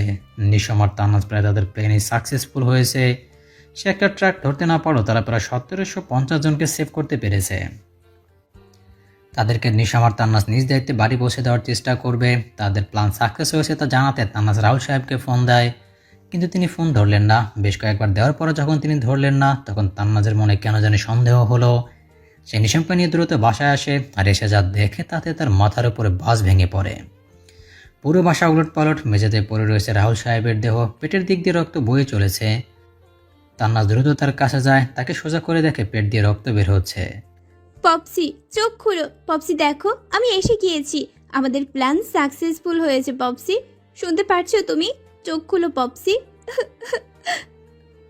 নিশাম দরজার সামনে এসে এমন দৃশ্য দেখে থমকে যায়, কিন্তু পরক্ষণে নিজেকে সামলিয়ে নিয়ে রাহুল সাহেবের কাছে যায়, গিয়ে তার নার্ভ চেক করে। শ্বাস চলছে। আঙ্কেলের শ্বাস প্রশ্বাস এখনো চলছে, তাকে আমাদের দ্রুত হাসপাতালে নিতে হবে, কুইক। এই বলে নিশাম আর দেরি না করে দ্রুতই তাকে কোলে নিয়ে গাড়িতে বসিয়ে দেয়। পিছিয়ে পিছিয়ে তান্নাজও ছুটে আসে। গাড়িতে তান্নাজ রাহুল সাহেবের মাথা নিজের কোলে নিয়ে কাঁদতে থাকে আর এসেই বলতে থাকে। প্রায় 30 মিনিটের মধ্যে তারা হাসপাতালে পৌঁছে যায়। রাহুল সাহেবকে দ্রুত ওটিতে নেওয়া হয়। অপারেশন চালু হয়। তান্নাজ বাইরে অজরেকে দিয়ে চলেছে। নিশামাকে পাশে বসে সান্ত্বনা দিচ্ছে। পপসির যদি কিছু হয় আমি বাঁচবো না নিশম, বাঁচবো না। তার ছাড়া যে আমার আপন বলতে কেউ নেই। আমাকে সব সময় নিজের মেয়ের মতো আগলে রেখেছে, সব কিছু থেকে আমার রক্ষা করেছে, আমাকে এত স্ট্রং বানিয়েছে, আমাকে সব পরিস্থিতিতে শক্ত হতে বলেছে। কিন্তু আজ যে আমি পারছি না স্ট্রং থাকতে, তাকে এই অবস্থায় দেখতে পারছি না। নিশাম কি বলবে বুঝে উঠতে পারছে না, কিন্তু তার একটা জায়গায় খটকা লাগছে। তান্নাজ এটা কি বলল? নিজের মেয়ের মতো আগলে রেখেছে, এটার মানে কি? নিশাম এই নিয়ে কিছু জিজ্ঞেস করতে যাবে, তার আগে ওটি থেকে ডাক্তার বেরিয়ে আসে। তান্নাজ দৌড়ে তার কাছে যায়। আমার পপসি ঠিক আছে তো? জি, এখনও কিছু বলা যাচ্ছে না। তার অতিরিক্ত পরিমাণে ব্লিডিং হয়েছে, যার ফলে তার শরীরে রক্তের পরিমাণ অনেক কমে গিয়েছে। আমাদের দ্রুতই 2 ব্যাগ এ পজিটিভ রক্ত লাগবে, আর্জেন্ট। আমি এখনই অ্যারেঞ্জ করছি। এই বলে আমি যেই যেতে নেই তখনই নিশম বলে ওঠে, আমার রক্তের গ্রুপ এ পজিটিভ, আপনি আমার থেকে রক্ত নিন। তাহলে আমার সাথে আসুন, আপনার কিছু টেস্ট করাতে হবে। নিশাম তান্নাজকে এখানে থাকতে বলে ডাক্তারের সাথে চলে যায়। নিশামের হাতে ক্যালোনা লাগানো। 1 ব্যাগ রক্ত নিয়ে নেওয়া হয়েছে। নিশামের পাশে তান্নাজ বসে আছে। নিশাম চোখ বন্ধ করে শুয়ে আছে। থ্যাংক ইউ আমার পপসিকে রক্ত দেওয়ার জন্য। আজ তোমার কাছে আমি কৃতজ্ঞ। নিশাম এইবার চোখ খুলে তান্নাজের দিকে তাকায়। মুখটা একদম মলিন হয়ে আছে। আঙ্কেল আমাকে অনেক হেল্প করেছে, বিভিন্ন কাজে আমার পাশেই ছিলেন তিনি। সবসময় আমাকে নিজের ছেলের চোখে দেখেছেন, আমাকে সেই স্বপ্ন আর ভালোবাসাটুকু দিয়েছেন। আমিও তাকে নিজের বাবার জায়গা তাকে দিয়েছি, আর তাই আজ আমি তোমার পপসির না নিজের বাবার জান বাঁচিয়েছি। তবুও থ্যাঙ্কস। তুমি জানো না সে আমার জন্য কি। নিজের বাবা মার পর যদি আমি কাউকে এতটা ভালোবেসে থাকি তা হলো পপসিকে। সে আমায় সবসময় আমাকে নিজের মেয়ের মতোই ভালোবেসেছে, সবসময় ছায়া হয়ে আমার পাশে থেকেছে, আমাকে বাবা মা দুজনেরই ভালোবাসা দিয়েছে। কখনো বুঝতে দেয়নি আমি অনাথ, আমার বাবা মা নেই। নিশাম অবাক হয়ে তান্নাজকে শুনছে। কি বলছে এসব তান্নাজ? অনাথ, বাবা মানে? তাহলে রাহুল আঙ্কেল ওর? ওয়েট এ মিনিট, কি বলছো এসব? তুমি অনাথ মানে? তুমি যদি অনাথ হও তাহলে রাহুল আঙ্কেল কে তোমার? তান্নাজ এক দীর্ঘশ্বাস নিয়ে বলে, পপসির ফুল নেম কি? রাহুল ইসলাম। আর আমার? তান্নাজ। ও শিট, তোমার সারনেম তো রহমান। আমি কখনো খেয়ালই করিনি যে তোমাদের সারনেম এক না। আমি পপসির আসল মেয়ে নই। আর না, তিনি আমার আসল বাবা। সে আমার বাবার বন্ধু। মানে কি, কিভাবে? খুলে বলো তো। তাহলে শোনো, বাবা মার একমাত্র মেয়ে ছিলাম আমি, তাই বাবা মার চোখের মণি ছিলাম। যাই চেতাম তাই পেতাম। অনেক ভালোবাসতেন দুজনেই আমাকে। আমাকে কষ্ট কি তা কোনোদিন বুঝতেই দেয়নি। আমার বাবা ছিলেন একজন শেয়ার ব্যবসায়ী আর মা ছিল হাউসওয়াইফ। বাবা বিভিন্ন জায়গায় টাকা ইনভেস্ট করতেন, তার সাথে পার্টনার ছিল পপসি মানে রাহুল আঙ্কেল। বাবা আর পপসি দুজনেই এতিম ছিলেন। তারা দুজনেই একই এতিমখানায় বড় হয়। সেই সুবাদে তারা ছোটকালের বন্ধু ছিলেন। একসাথেই বড় হয়ে উঠেছিলেন দুজন। বড় হওয়ার পরও তাদের বন্ধুত্ব ছিল। একসময় পপসির 1 বছরের জন্য কিছু কাজের জন্য দেশের বাইরে চলে যান। তখন বাবার নিউ পার্টনার হয় হাবিব আলমগীর। বাবা আর সে মিলে টাকা ইনভেস্ট করত। বেশ কিছুদিনের মধ্যেই তাদের অনেক লাভ হয়, যার ফলে তাদের ব্যবসা এক নতুন পর্যায়ে চলে যায়। বাবার তার মধ্যে ভালো বন্ধুত্ব হয়। বাসায়ও তার আনাগোনা বেশ ভালোই ছিল। আমাদের সাথে অনেক ভালোভাবে মিশে গিয়েছিলেন তিনি। কিন্তু কে জানতো তার মনে অন্য কিছু ছিল। সেদিন বাবা এয়ারপোর্টে যায় পপসিকে আনতে। পপসি তখন প্রায় 1 বছর পর দেশে ফিরছিল। যেহেতু বাবা বাদে তার তেমন কেউ ছিল না, তাই বাবাই যায় তাকে আনতে। বাবা বেরিয়ে যাওয়ার 30 মিনিট পর হাবিব আলমগীর বাসায় আসে। তখন মা আমায় পড়াচ্ছিল। মা হাবিব আলমগীরকে দেখে বেশ অবাকই হলেন, কিন্তু তাও কিছু বললেন না। তাকে আপ্যায়ন করলেন, তাকে বসতে বললেন, কিন্তু তিনি না বসে মার দিকে বিশ্রীভাবে তাকিয়ে এগিয়ে আসছিলেন। মা কিছু বুঝে ওঠার আগেই তার উপর ঝাঁপিয়ে পড়ে লোকটি। মা চিৎকার চেঁচামেচি শুরু করে দেয়। আমি তখন রুমে ছিলাম। মার চিৎকার শুনে দৌড়ে আসি। তখন আমার বয়স 12 বছর ছিল। ভালো মন্দ বুঝতাম, আর এটাই যে খারাপ কিছু হচ্ছিল তাও বুঝতে পারছিলাম। তাই মার কাছ থেকে তাকে ছাড়ানোর চেষ্টা করি। তখন হাবিব আলমগীর আমায় টেনে রুমে ছুঁড়ে মারে আর দরজা বাইরে দিয়ে বন্ধ করে দেয়। আমি তখন দরজা ধাক্কাতে থাকি, কিন্তু কেউ দরজা খোলার মতো ছিল না। আমি দরজার এপার থেকে মায়ের শুধু চিৎকারই শুনতে পারছিলাম। একসময় মার চিৎকার বন্ধ হয়ে যায়, নীরব হয়ে যায় চারদিক। আমি তখনও দরজা ধাক্কিয়ে চলেছিলাম আর চিল্লিয়ে বলছিলাম, ছেড়ে দাও আমার মাকে। কিন্তু কোনো সাড়া শব্দ পাইনি। একসময় ক্লান্ত হয়ে বসে পড়ি আর কান্না করতে থাকি। বাইরে কি হচ্ছিল তা আমার জানা নেই। প্রায় 2 ঘন্টা পর বাবা আর পপসি ফিরে আসে। এসে দেখে পুরো ঘর ওলট পালট। বাবা ঘরে এসে মাকে খুঁজতে থাকে, আর পপসি আমায়। পপসি এসে আমার রুমের দরজা খুলে দেখে আমি নিচে বসে আছি আর কান্না করছি। তখন তিনি আমায় আমার কাছে আসতেই আমি কিছু না বলে দৌড়ে বেরিয়ে যাই আর মার রুমে চলে যাই। গিয়ে দেখি বাবা দরজা ধাক্কাচ্ছে, কিন্তু মা খুলছে না। আমার পিছু পিছু পপসিও আসে। বাবাকে এমন দরজা ধাক্কাতে দেখে পপসি সামনে যায়। দুজন ডাকাডাকির পর যখন মা দরজা খুললেন না, তখন তারা দরজা ভেঙে ফেলে। কিন্তু দরজা খুলে দেখে, যা দেখে তাতে বাবার দুনিয়া থমকে গিয়েছিল। বাবা মূর্তির ন্যায় দাঁড়িয়েছিল। আমি তখন পিছিয়ে ছিলাম। আমি সামনে এগিয়ে দেখি মার লাশ ফ্যানের সাথে ঝুলছে।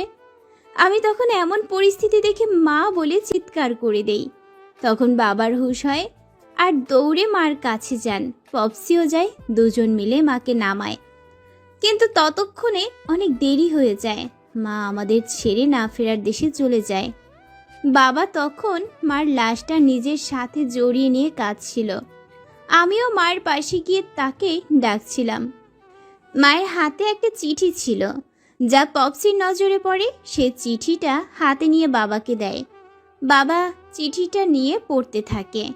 পড়ার পর তার মাথায় আগুন ধরে যায়। সে রাগে কটমট করতে করতে বাইরে চলে যায়। বাইরে যাওয়ার আগে বাবা পপসিকে বলে যায় আমার খেয়াল রাখতে, আর কোনো পরিস্থিতিতেই যেন আমায় একা না ছেড়ে যায়। কথা দে। পপসি তখন কথা দেয় বাবাকে। বাবা বেরিয়ে যেতেই আমি চিঠিটা নিয়ে পড়তে শুরু করি। প্রিয় তাহিন, তুমি যখন এই চিঠিটা পাবে তখন মনে হয় আমি আর তোমার পাশে থাকবো না। তোমায় ছেড়ে অনেক দূরে চলে যাব। জানি তোমার অনেক কষ্ট হবে আমায় এইভাবে দেখে, কিন্তু আমি যে তোমার সামনে দাঁড়াতে পারবো না।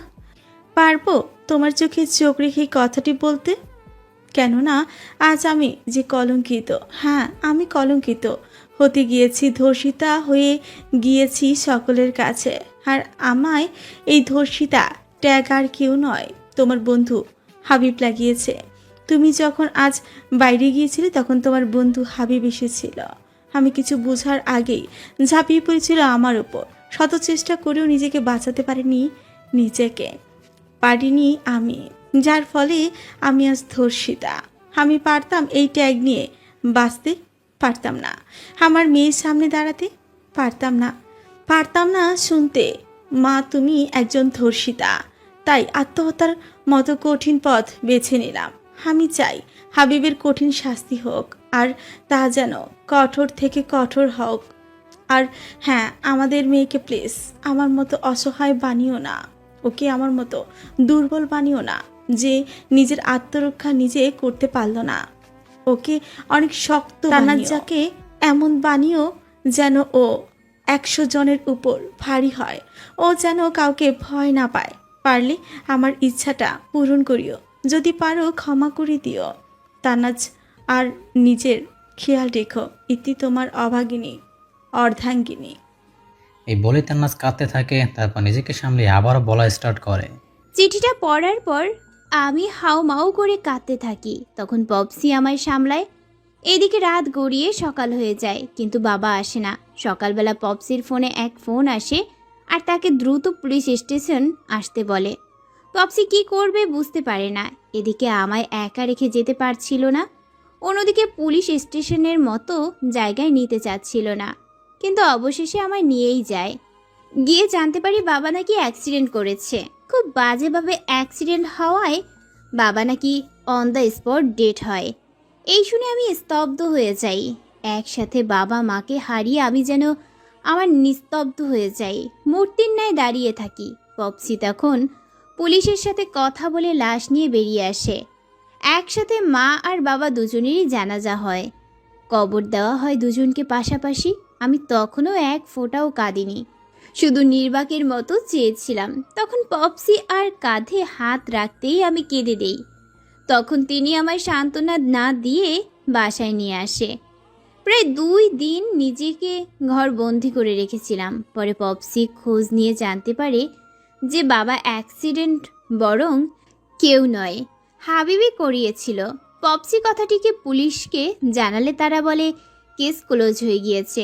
হাবিব তখন নাকি আন্ডারওয়ার্ল্ডের সাথে যুক্ত ছিল, তাই পুলিশরা তার বিরুদ্ধে যাওয়ার সাহস দেখায়নি। এটাই শোনার পর থেকে প্রতিজ্ঞা করি যে হাবিবকে আমি নিজ হাতে শাস্তি দেব, নিজ হাতে তার খুন করব। তার জন্য আমি সব হারিয়েছি, তাকে শেষ করে দিব। আমি আমার মার কথা অনুযায়ী অনেক স্ট্রং হব। আমি হাবিবকে কঠোর থেকে কঠোর শাস্তি দিব। সেই থেকে আমার অভিযান শুরু। পপসি আমায় নিয়ে বিদেশে চলে আসে। আমাকে তিনি ফুললি আমার মায়ের মতো ইচ্ছে মতো তৈরি করেন। আমার জন্য তিনি বিয়ে করেননি, আমাকে নিজের মেয়ের মতো আগলে রেখেছেন। পড়ালেখার পাশাপাশি ক্যারাটে, বক্সিং, শুটিং সব শিখিয়েছেন। হাবিবকে মারার জন্য আমিও মাফিয়া অর্ডে যুক্ত হয়ে যাই, আর খুব অল্প সময়ে নিজের নাম মাফিয়া অলের ইয়ংগেস্ট লেডি মাফিয়া হয়ে যাই। এসব শুনে নিশাম নিজের ভাষা হারিয়ে ফেলেছে। নিশাম কি বলে তান্নাসকে সান্ত্বনা দেবে তা তার জানা নেই। একটা মানুষ যে কতটা নিচু হতে পারে তা হাবিবকে না দেখলে কেউ বুঝতেই পারতো না। 3 দিন পর রাহুল সাহেব এখন বেশ সুস্থ। সেদিন সঠিক টাইমে রক্ত দেওয়ার ফলে তিনি বেঁচে যান। নিশাম আর তান্নাস তাকে জিজ্ঞেস করলে এসব কে করেছে, তখন সে বলে হাবিবের লোকেরা। হাবিব তাদের কথা জেনে গেছে, তাই তাদের নিজের রাস্তা থেকে সরিয়ে ফেলার জন্যই ফার্স্টে তার উপরে অ্যাটাক করে, যাতে তোমরা নিজের লক্ষ্য থেকে ডিস্ট্রিক্ট হয়ে যাও। এই শুনে নিশাম আর তান্নাস যেন রেগে বোম হয়ে যায়। তাদের এখন যে কোনো মূল্যে হোক হাবিবকে চাই। হাবিবকে না মারা আগ পর্যন্ত এখন তারা স্বস্তির নিঃশ্বাসও ফেলবে না। আজ হাবিব আলমগীর দেশে আসবে, কেননা তান্নাজ আর নিশাম সে 5000 লোক থেকে প্রায় 1750 জনকে সরিয়ে ফেলেছে, যার ফলে প্রজেক্ট ইনকমপ্লিট রয়ে গেছে। তার উপর বেশিরভাগ লোক মারা গিয়েছে। এখন যা করার ওকেই করতে হবে, তা না হলে কোটি কোটি টাকা লস হয়ে যাবে, যা হাবিব সহ্য করতে পারবে না। তান্নাজ আর নিশাম তো এই দিনেরই অধীর আগ্রহে বসেছিল যে কবে পারিন্দার নিচ থেকে এসে ধরা দিবে। আর আজ সেই দিন এসে গিয়েছে। দুজনের প্রতিশোধ নেওয়ার জন্য পুরোপুরিভাবে প্রস্তুত। এদের মধ্যে যেন প্রতিশোধের আগুন দাউ দাউ করে জ্বলছে, জানাকে সব ভস্য করে দিবে পুরোপুরি। এখন শুধু পারিন্দাকে নিজের পিঞ্জারাতে বন্দি করার দেরি। পারবে কি তারা পারিন্দাকে আটক করতে, নাকি এর আগে এসে সৌমের উড়াল দিবে? হাবিব আলমগীর বাংলাদেশে ল্যান্ড করে একটা হোটেলে ওঠে। চারিদিকে ফুল সেফটি নিয়ে হাবিব আলমগীর ফ্রেশ হয়ে সে রুমে বসে খাবার অর্ডার দেয়।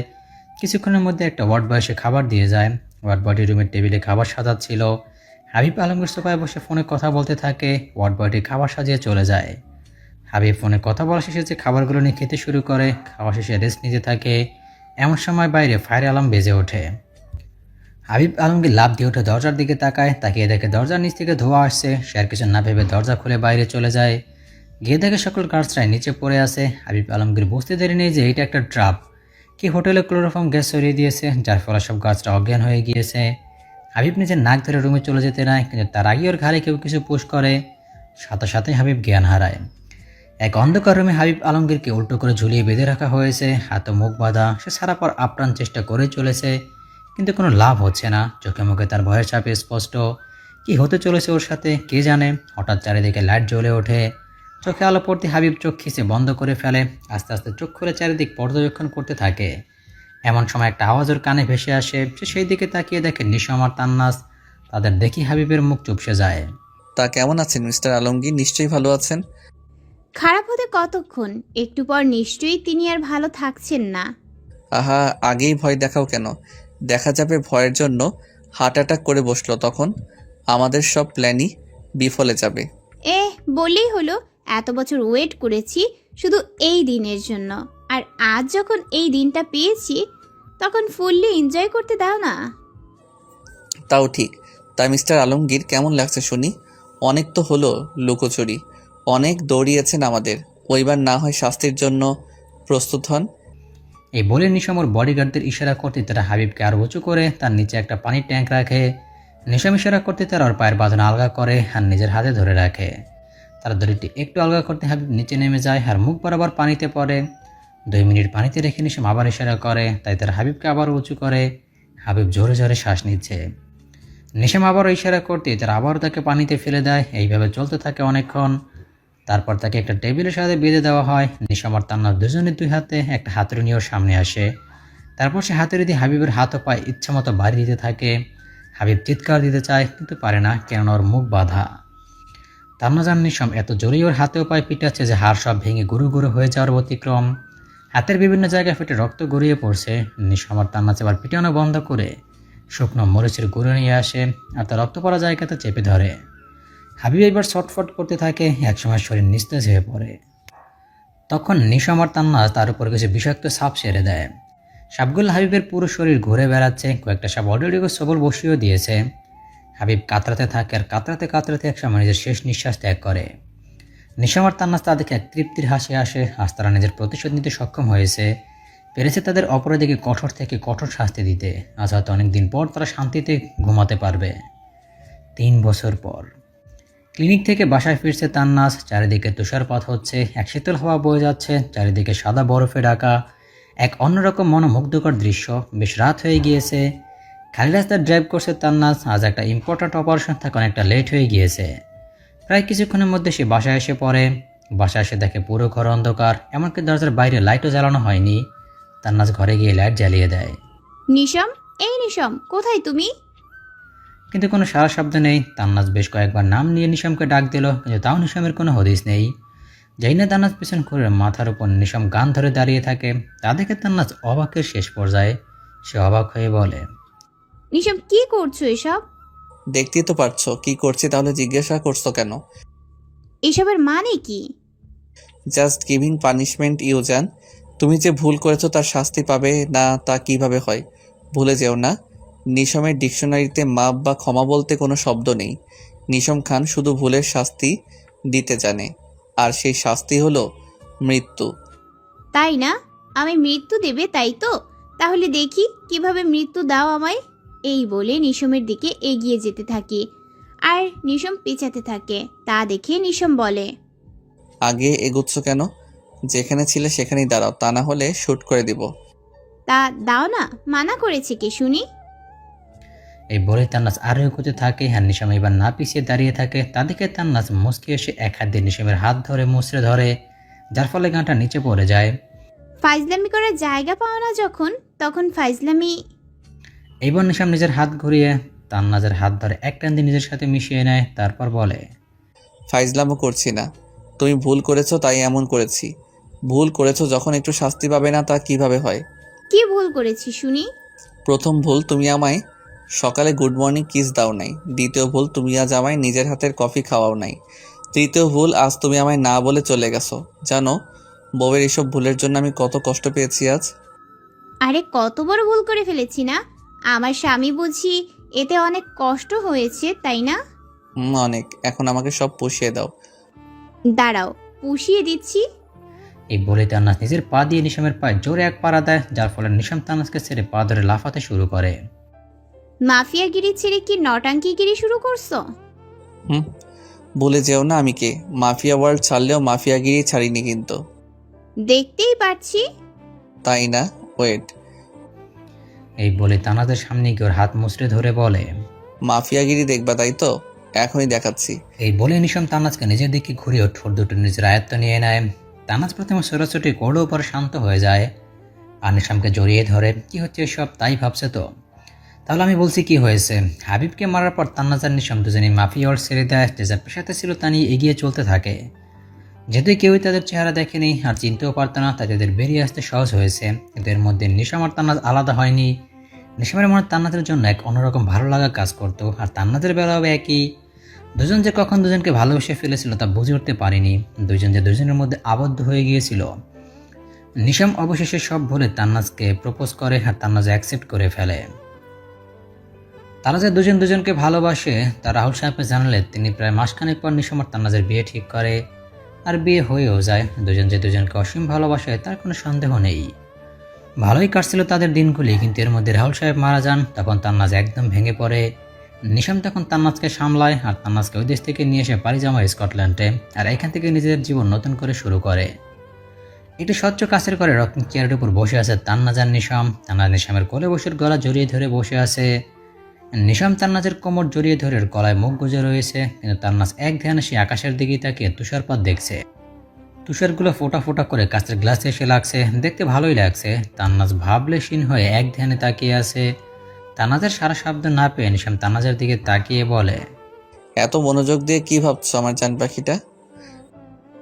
ভাবছি আমাদের জীবন কত পাল্টিয়ে গেছে। মাফিয়া ওয়ার্ল্ডের কিং অ্যান্ড কুইন থেকে আজ তুমি আর আমি শুধু একজন ডাক্তার আর বিজনেসম্যান। যেখানে আমাদের জীবনে ভালোবাসা বলতে কিছু ছিল না, যা ছিল সব ছিল ঘৃণা, সেখানে আজ আমাদের মধ্যে ভালোবাসা অফুরন্ত। আজ তুমি আর আমি দুজনেই দুজনের মধ্যে আবদ্ধ। সব হারিয়েও আজ আমরা পূর্ণ। নিশাম তান্নাজের ঠোঁটে আলতো করে একটা কিস করে বলে, ভালোবাসা কি তা আমি তোমার সাথে দেখা হওয়ার পর থেকে জেনেছি। কখনো ভাবিনি আমি কারো প্রেমে পড়বো, কাউকে এত ভালোবাসবো, কারোর মধ্যে এমন আবদ্ধ হব। কিন্তু আজ আমি বলতে পারি যে তোমাতে আমি আবদ্ধ, আর সারা জীবন তোমাতে আবদ্ধ থাকবো। আমিও যে তোমাতেই আবদ্ধ, আর এই আবদ্ধতায় আছে অফুরন্ত ভালোবাসা, যেখানে নেই কোনো ঘৃণা বা প্রতিশোধ। নিশাম এবার তান্নাজের ঠোঁটে গভীর চুমু দিয়ে নেশাভরা কণ্ঠে বলে, আই লাভ ইউ মাই জান পাখি। I love you too. Nisham এবার তান্নাজকে কোলে নিয়ে বেডের দিকে এগিয়ে যায়। দুজনে ভালোবাসার সমুদ্রে ডুব দেয়। দুজন নিজেদের ভালোবাসায় মগ্ন হয়ে যায়, এক হয়ে যায় জনম জনমের জন্য। নদী যেমন সমুদ্র পর্যন্ত পৌঁছানোর জন্য নিজে নিজের রাস্তা খুঁজে নেয়, সত্যিকারের ভালোবাসাও এমন। দেখতে যতই অসম্ভব হোক, নিজে নিজের পূর্ণতা পাওয়ার রাস্তা খুঁজে নেয়, সময়ও বাধা হতে পারে না।